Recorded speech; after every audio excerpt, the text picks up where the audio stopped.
I want to begin by expressing my gratitude to the more than 62,000 service members on the front lines in the fight against the coronavirus, including over 3,500 medical personnel staffing civilian medical facilities and embedded operations nationwide. Tomorrow marks the start of National Nurses Week, and we salute all nurses, both military and civilian, who have served and are currently serving our nation and our people. Thanks to many of their efforts, we are encouraged to see the situation improving in several of the most impacted areas of the country. In New York City, for example, the Javits Center's remaining patients were discharged on Friday, which indicates that the stress on local hospitals is subsiding.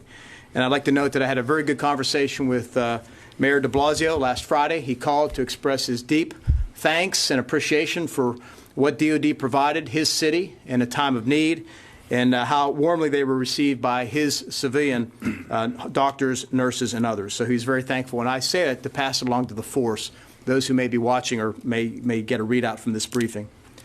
Over the weekend, the Comfort returned to Norfolk, Virginia, where it will be reset, cleaned, and prepared to deploy to the next potential hotspot as needed.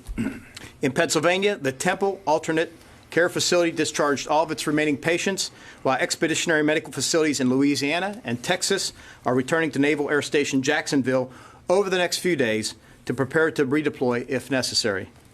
Meanwhile, the Army Corps of Engineers continues to execute FEMA mission assignments in concert with federal, state, and local partners.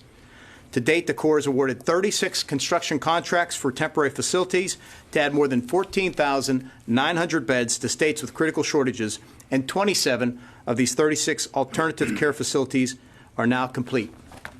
At the same time, more than 46,000 National Guardsmen are supporting COVID-19 response efforts at the direction of their governors, to include testing and support through as well as providing logistical support through warehousing and distribution of food and medical supplies. And I had a chance yesterday to talk to a couple governors, and as well, the chairman and I had a good conversation with all the state tags, the adjutant generals. It's been our third or fourth, where we were able to review a number of issues, answer their questions, and make sure that we are all prepared in the coming weeks for what may lie ahead. As the situation evolves, we will continue to remain agile, flexible, and responsive to stay ahead of the needs of the state and local authorities across the country. From the beginning of the outbreak, I've made protecting our troops, department civilians, and their families a top priority. We issued our first force health protection guidance on 30 January and have released updated guidance at least 8 times since then. On 20 April, we extended the international and domestic travel restrictions to all DOD personnel and families until 30 June.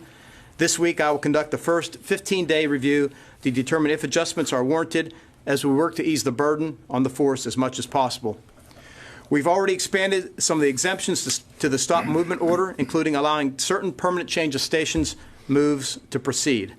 As such, we are announcing new safety measures through the U.S. Transportation Command to protect our troops and their families during the packing and moving process.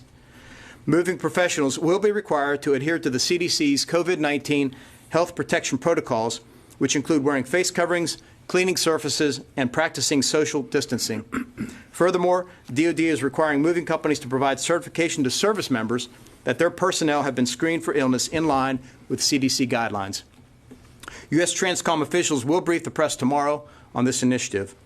Additionally, as we continue to accelerate and expand testing, I approved a tiered system that prioritizes our forces. This will ensure they can continue training in a safe manner and execute non-fail missions such as strategic deterrence.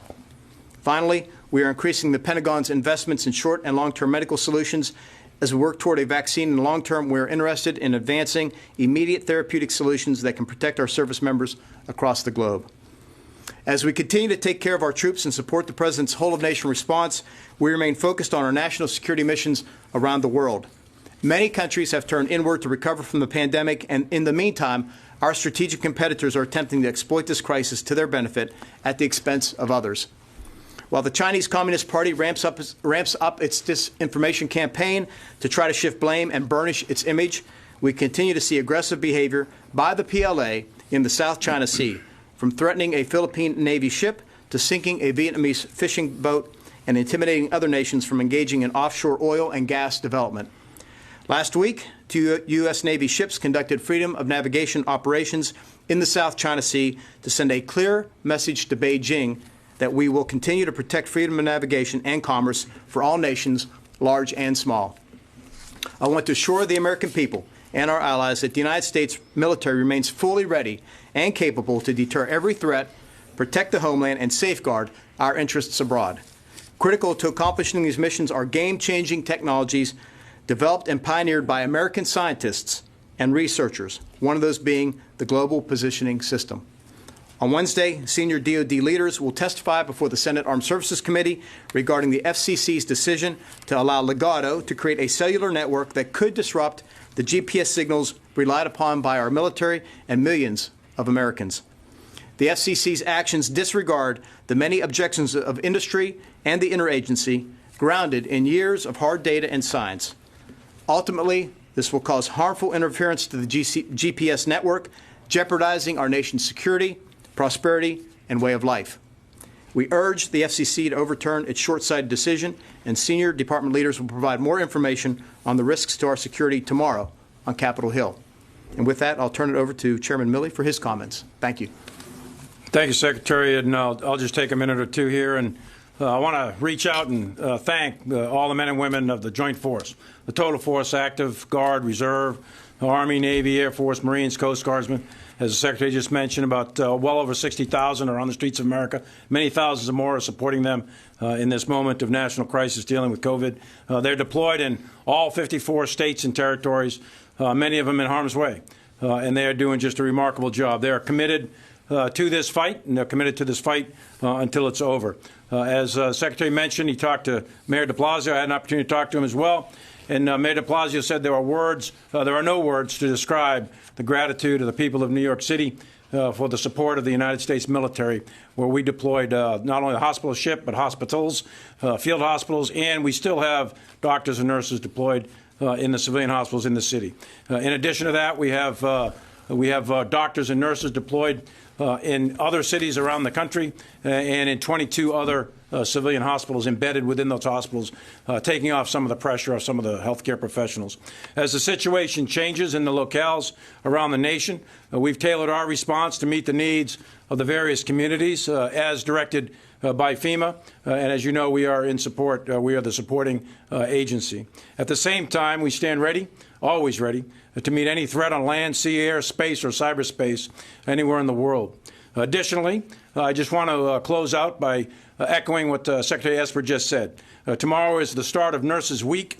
This pandemic has made it abundantly clear that nurses have always been and always will be on the front lines of keeping our American communities and our American people safe.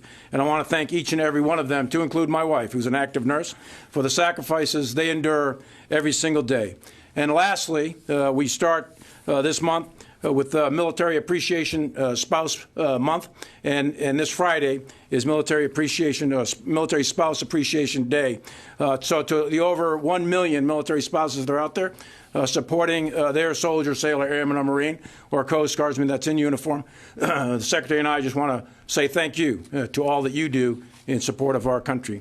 And lastly, 75 years ago, in just a few days, we are about to commemorate the Victory in Europe Day, which is the half of World War II as it ended, with several 100,000 U.S. military deaths, 16 million in uniform, in arguably, without question, the most devastating conflict in human history. We've been 7.5 decades without a great power war, and we need to recommit ourselves to ensure that never happens again. Secretary, your questions. All right, we're going to go to the phones first for a couple. Just ask everybody, we've got a pretty full room here and a lot of people on the line, so try to keep questions and follow-ups tight. So going first to Bob Burns, and then to Phil Stewart. So Bob. Thank you.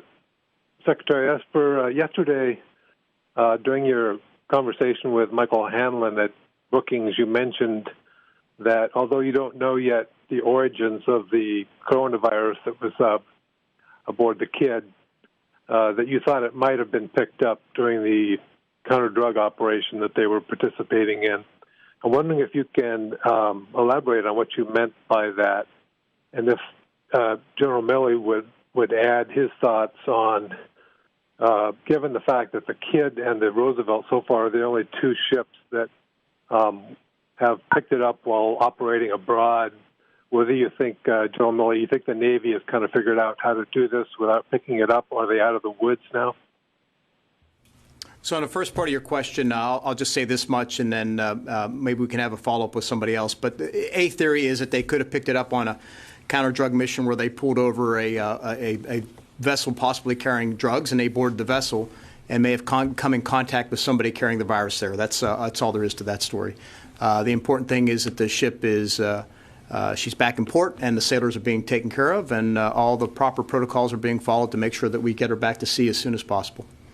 And Bob, the protocols, the Navy has instituted a whole series of protocols that are quite strict, and they include isolation and quarantine prior to embarking on the ship for about 14 days minimum.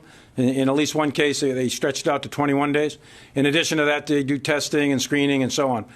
So perfect is never something that we would say is going to happen in every single case, but I'm very, very confident the Navy's instituted some very disciplined and rigorous protocols to protect the sailors on board the ship as they embark. All right, go to Phil.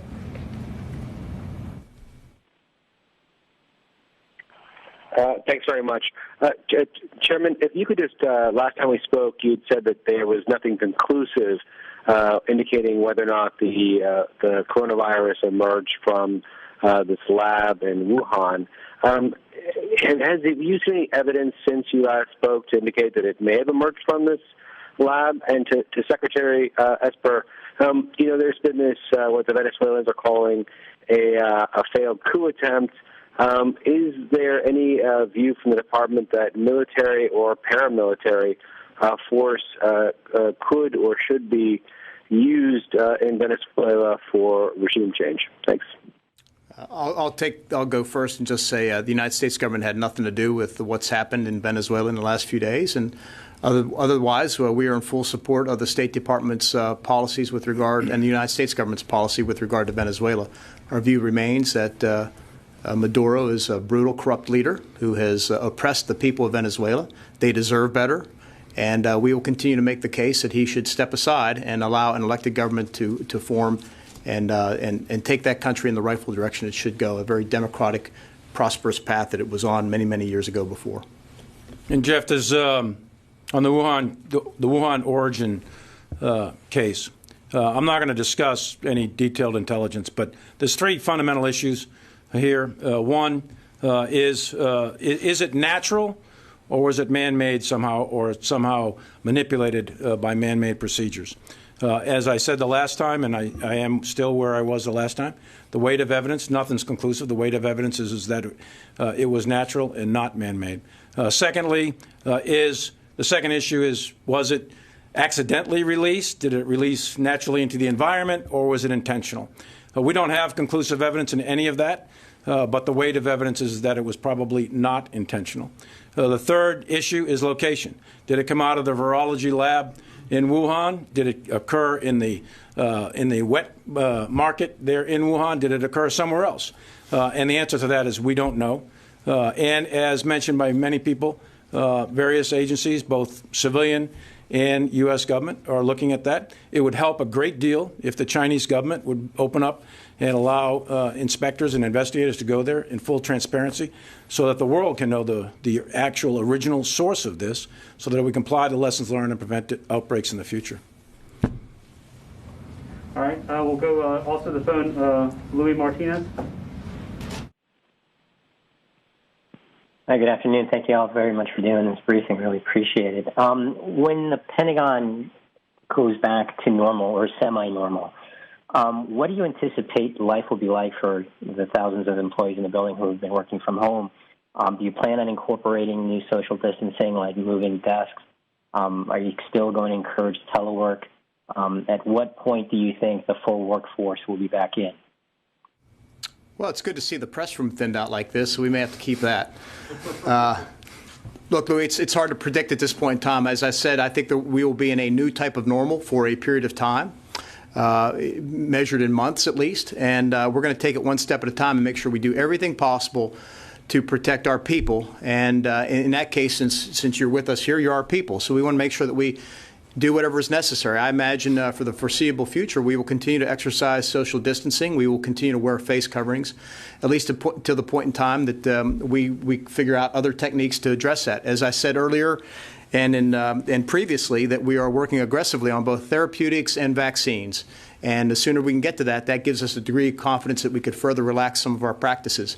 We are dutifully going to follow the guidelines put out by the CDC, by the White House, et cetera, with regard to how you approach lifting restrictions and things like that. We had a 2-hour meeting today about how we do that in the context of lifting our travel our travel holds right now. So we're going to do everything responsibly, and again, priority number one is taking care of our people, and we're not going to jeopardize that. All right, we'll go to the phone for one more from Missy Ryan, and then come back to the room. Hi, thanks for doing this. I wanted to ask you, Secretary Esper, about the letter that I believe it was 10 Democratic senators sent you on April 27th, including some members of the Senate Armed Services Committee.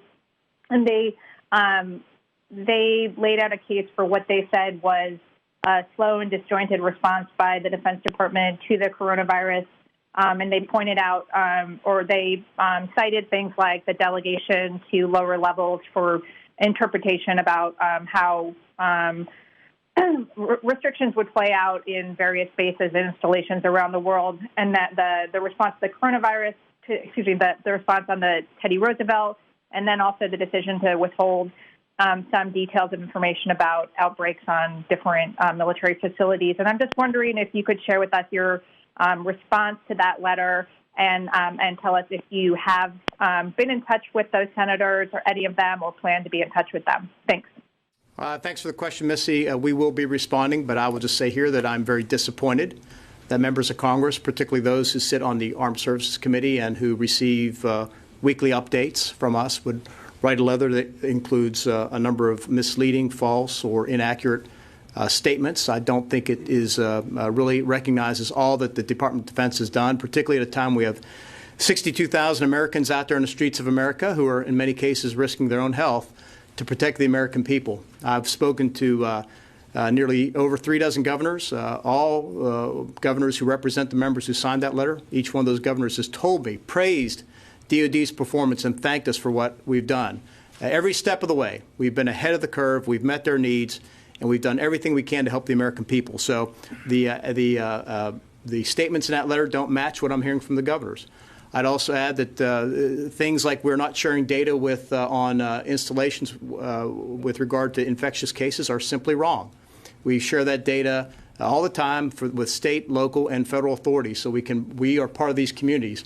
There are a number of things we can go through. We will respond in due course, but I would just say again, I'm disappointed in that letter. It doesn't reflect the facts, and I think there's this other story that continues to be perpetrated. It's a false story. The New York Times is putting it out that somehow we expressed some type of guidance. I gave guidance to the field that commanders were not allowed to take action unless it was approved in advance. That has been debunked multiple times. The chairman and I testified about it before the Congress. The Secretary of the Army testified it. And yet we continue to see others, including in this letter, cite a source, an anonymous source, once again, who admittedly was not even in the room.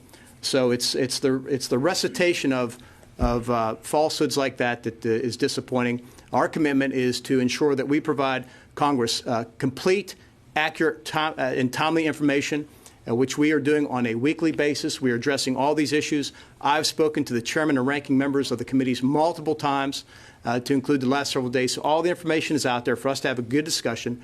We recognize Congress has an important oversight role, but it should be an informed oversight role, and we are committed to doing that, to address any member's concerns, and most importantly, to make sure that we live up to the three priorities that I've stated repeatedly: protect the American people, protect our people.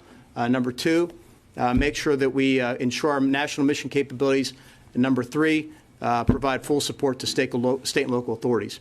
I got to add, before I forget, to this continued accusation by some, not the majority, there's a minority, who say that for some reason that we have followed standard military practice that goes back decades of issuing guidance to the field, the guidance that went out to senior commanders, 4-star leaders, service secretaries who have extensive medical staffs, to somehow suggest that somehow the guidance went out to people who don't know how to implement it is just ridiculous.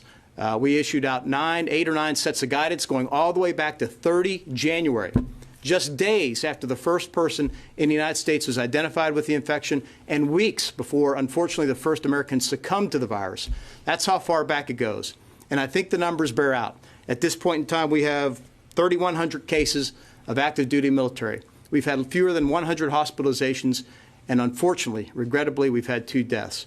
But those numbers fare very well compared against our civilian counterparts. So I look at the facts. I look at how we've issued guidance in the past. I look at the skill and capability of our commanders in executing it appropriately to their unique situations. It's the same type of guidance that Dr. Fauci has said that we should be followed in terms of applying it to the states and localities, provide broad guidelines, and give folks flexibility working with that. We've been applauded by other outside experts. So for some folks to continue to peddle this narrative is just troubling, because it's how those of you who've been covering DOD for many years know this is how we operate. This is how you are more successful, and this is one of the reasons why I credit our numbers being so low as they are at this time. All right, Jennifer.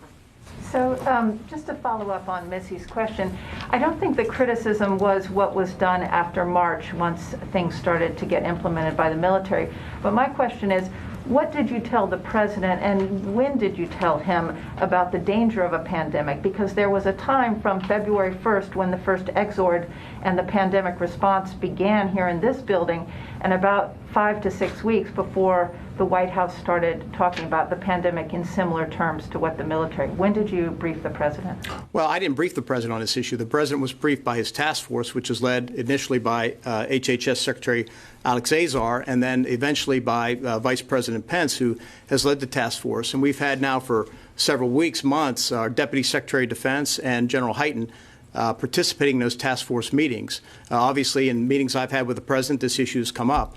But going back to the early days, that's where it began. We participated as a supporting member of this. Keep in mind, for DOD, this goes back all the way to the early days where the State Department chartered flights to bring people back. And we opened up our airfields to both receive those Americans and then take care of them on our facilities. Those were the early days when we began initially sending out guidance to our forces, well before any of this, it really took off. And as you, I think, noted, Jennifer, it really took off in this country in March. So we've been at this much longer than folks wanted to give us credit for.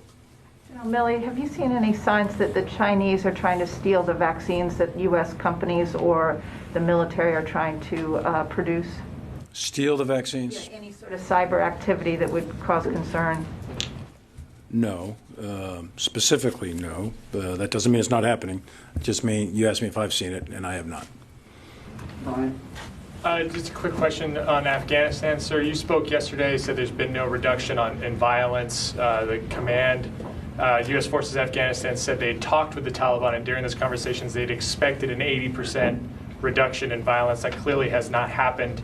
Yet the troop drawdown is continuing apace. There hasn't really been a U.S. response.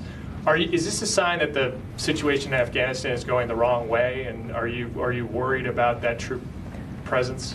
You know, I said from the early days, if we rewound the tape somewhere, when I first came back after I visited Afghanistan, I said this would be a long, windy, and bumpy road, and it has been a long, windy, and bumpy road. I mean, it's not moved as fast as we would like, certainly. We're at the point now where we know that they've been swapping prisoners. I think the Afghan government has released several hundred prisoners. The Taliban have released some as well. The key thing at this point in time is that the political leadership of Afghanistan needs to come together and find out a formula by which they can work together, they being President Ghani and CEO Abdullah. And from there, based on that, they can form their negotiating team to sit down and begin the intra-Afghan negotiations. Those are the key things. We haven't moved quickly to that point. We're making progress. I know the State Department is very heavily engaged there on the ground. Our commitment is to live up to our commitment. We want to continue to abide by what we agreed to. So we continue to support our Afghan partners when they are attacked inconsistent with the agreement. But at the same time, we know that we can continue a reduction. We know that we can do all of the missions we need to do at 8,600, but we are not going to be blamed for not living up to our end of the agreement. Our role right now is really to focus on getting the political leadership in Afghanistan, the civilian leadership together, form that inter-Afghan negotiating team and to sit down with the Taliban. And meanwhile, we work with we talk to the Taliban, we urge them, through proxies and elsewhere, to do the same. Sit down with the Afghan government and let's get on with the inter-Afghan negotiations. That's the key to success. The only way this conflict is settled is through a political agreement. It's not going to be settled by force of arms. Are they living up to their commitment? Who's they? The Taliban. No, I don't think they are, and neither side is in this case. Both need to come together and make progress on the terms that have been laid out. The best thing the Taliban could do right now is to live up to the agreement to get to a reduction in violence that is consistent with where we were just prior to the signing of the documents. Christine? Thank you. Thank you for doing this. Can you expand a little bit more on what you see China doing to exploit the pandemic and what you and the department is doing to push back against that? Sure. Well, look, I'll predicate it with, first of all, I've said before, the Chinese have not been transparent from the beginning. If they had been more transparent, more open up front in terms of giving us access, giving us access not just to the people on the ground, but to the virus they had so we could understand it, we'd probably be in a far different place right now. But where we are now is this. They need to still allow us in to talk to early patients, to talk to the Chinese researchers and scientists, and to have access. What are they doing? They're trying to capitalize on this by promoting their own image, that somehow China is the good guy here because despite everything they did, or more importantly, failed to do, now they want to go out and say, well, here's masks. We'll give you masks. We'll provide this. We'll provide that. We'll provide you funding. Look at all the good we're doing. Yet what we know is this, is that they provide masks. They provide supplies. In many cases, it is not good. It doesn't do what it's supposed to do. It's broken equipment. They also are, the strings attached are enormous in many cases, so they're telling a country here, you can take these masks, but please put out publicly how good China is, how great we're doing, et cetera, et cetera. So there's a number of things they're doing to try and burnish their image. That's just two of them right there. They're also doing a lot of strong-arming behind the scenes. You've seen, you guys, some of you are covering it in the open press between Beijing and Australia. What's happening there, and I'll be talking to my Australian counterpart this afternoon. So all these activities are going. It's straight from the Chinese playbook. Once again, it's just a little bit more obvious this time of what they're doing and how they're using a combination of compellence and coercion and everything else to try and shape the narrative and burnish the image of the Chinese Communist Party. I wonder if you could talk a little bit about military testing and where we are. I think today is like 20,000 plus tests per day. Generally, you've talked about the requirement by the end of May, early June of 60,000 per day. And also, if you could talk about the supply chain. Both governors, military leaders complain about there just aren't enough supplies. Is that supplies across the board or particular supplies? And then Congressman Adam Smith of Washington, chair of the Armed Services Committee, wants you to, or wants a government to do more with the Defense Production Act to crank out more supply. Well, I'll go last question first. We are doing a lot on Defense Production Act. We now have the authority to go after medical supplies. So our Undersecretary for Acquisition and Sustainment, Ellen Lord's been doing a great job. She's ordered millions of masks and other items that have been out there. So we put a lot of money down, a lot of contracts that are out there, and I think she's already briefed you all on that. So we're moving out on that front, and we're trying to look ahead down the road, months down the road, at what else we can do. And we're looking at some things with regard to the vaccine piece of this. But on the testing front, we know right now we've prioritized our forces, from Tier 0, which are the people who show up symptomatic on a day-to-day basis. But then we have Tiers 1, 2, 3, and 4. It's everything from our critical national capabilities to our engaged field forces to those who are deployed and redeploying, and then the others. We know from those first few tiers, all but the last one, that we need, in a given week, at least 56,000. We got to refine that last tier. And per week or day? Per week. Per week, 56,000 per week. So as we've been saying that 50,000, and as I told you all, I'll tell you again today, those numbers will change as we continue to refine our techniques, our practices, and as we learn more. I think I probably told you 2 weeks ago it was 50,000 a week. We're now at 56. It's going to be higher because we have to flesh out that Tier 4. Tier 4 is going to be the broader population by which we do what's called, or what we're calling, sentinel testing, whereby we randomly test groups of people to make sure they're are not to understand how many asymptomatic or carriers are maybe out there. So it's a concept we're developing. It eventually will add to the numbers that we need to test in a given week, if you will. And then beyond that, we know we have a number of supplies on hand to do so many tests a week at this point in time. We're ordering more. We're ordering for three purposes. One, for our own testing needs. Secondly, for the testing needs of our interagency partners. And third, we got to rebuild our stockpile. So, as far as testing the entire force, is that looking at summer? There's not a need to test the entire force. That would not be a good use of tests. Again, when you look at those Tier 4 groups of folks who aren't deploying, are not on a strategic mission capability, et cetera, people like us, unless you're symptomatic, you probably don't need a test.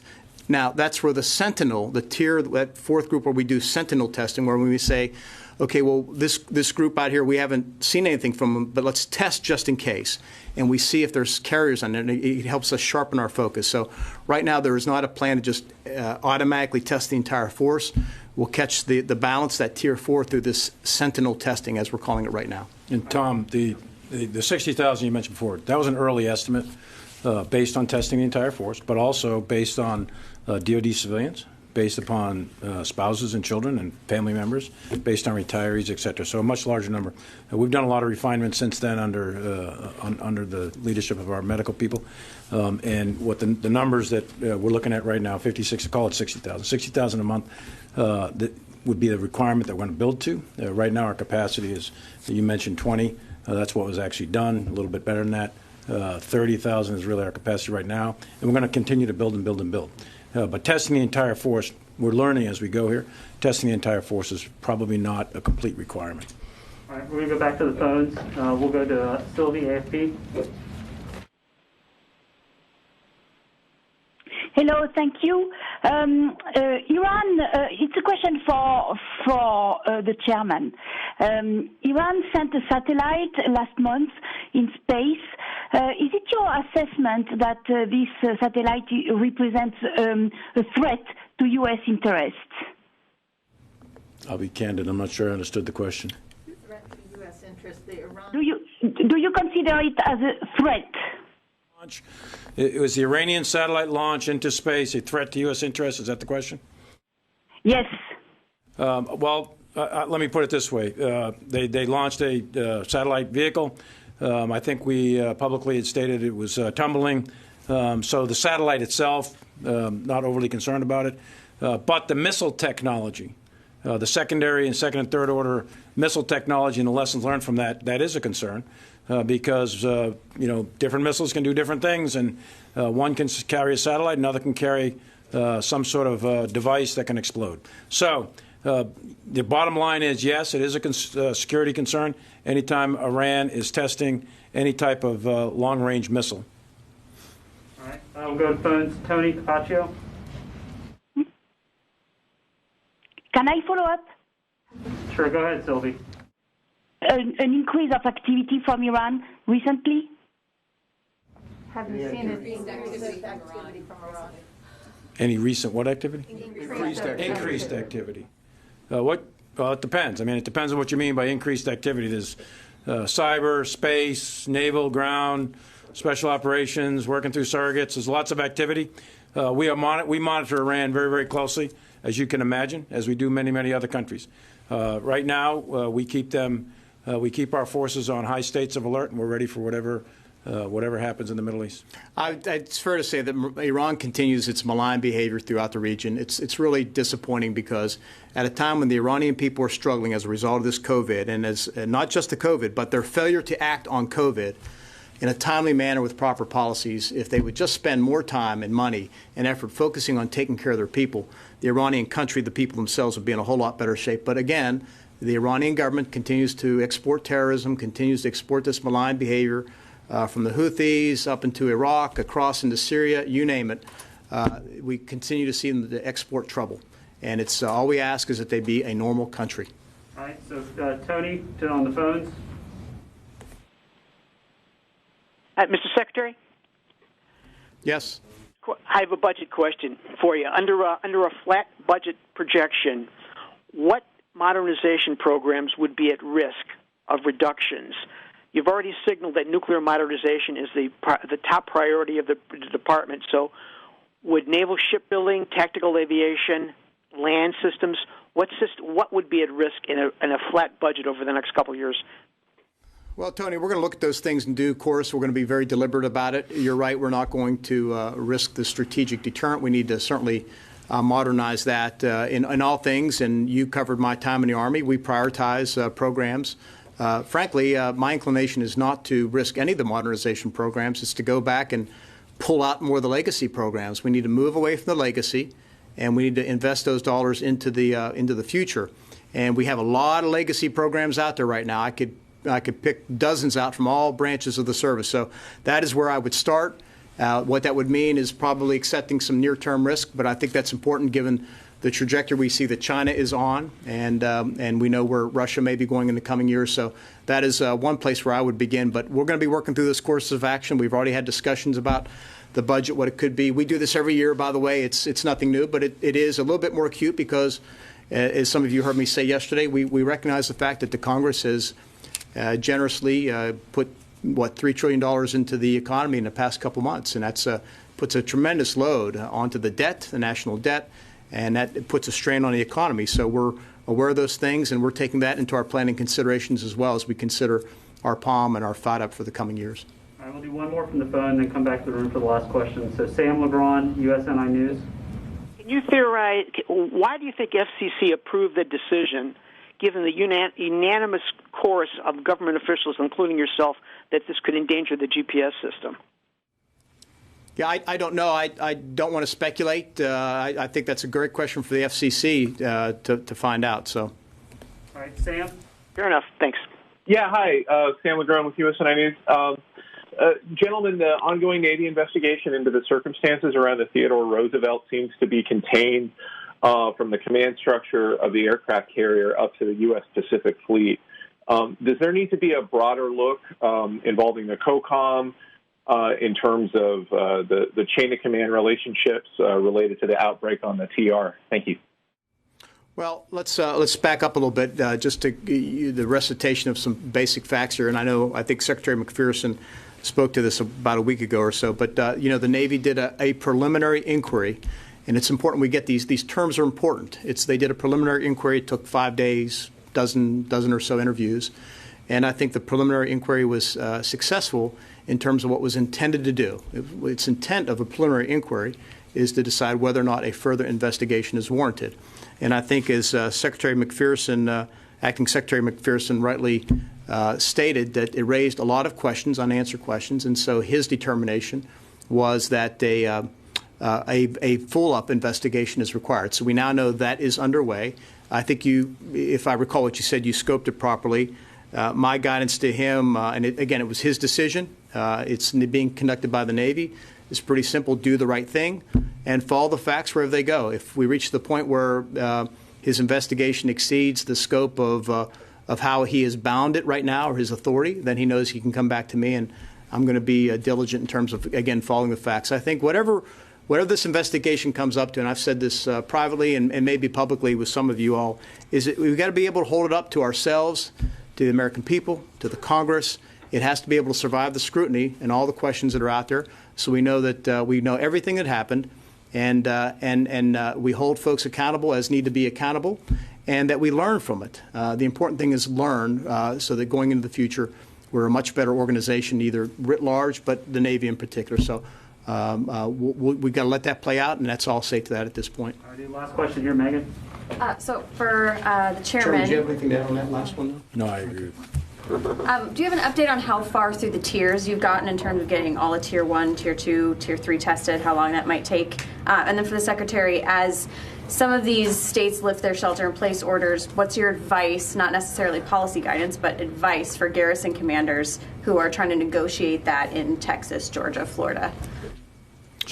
So on the first question, for the strategic forces, you can rest assured that they're all squared away, and readiness is there, and they've all been tested and screened for COVID. We're working our way through Tier 2. Tier 2 is a much larger population, and we're still working our way through that.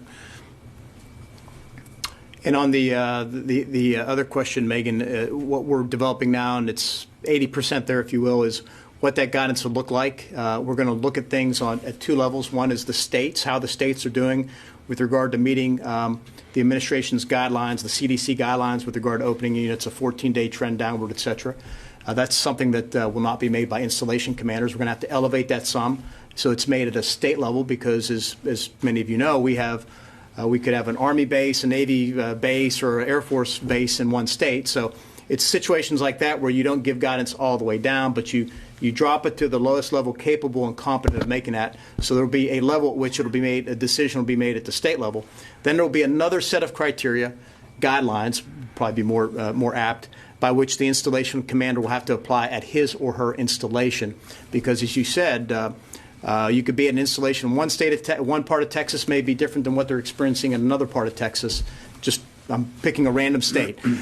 So at that point in time, it'll be more of an individual unit installation commander will have to make those decisions. Again, we'll provide clear guidelines, and those two pillars, at least right now, will form the basis of how we start looking at lifting the extension, the travel restriction orders, and we'll provide that same type of criteria as we look overseas. It's a little bit more difficult, but we're going to do that as well. Again, we had a long conversation this morning with the service secretaries, the service chiefs, and the combatant commanders on this to make sure we get it right, and it's clear enough, and it's enough that we have good confidence that we're taking due diligence in terms of protecting our people as we look at opening up this summer. Thank you very much, guys. Okay, thank you all very much. Thank you.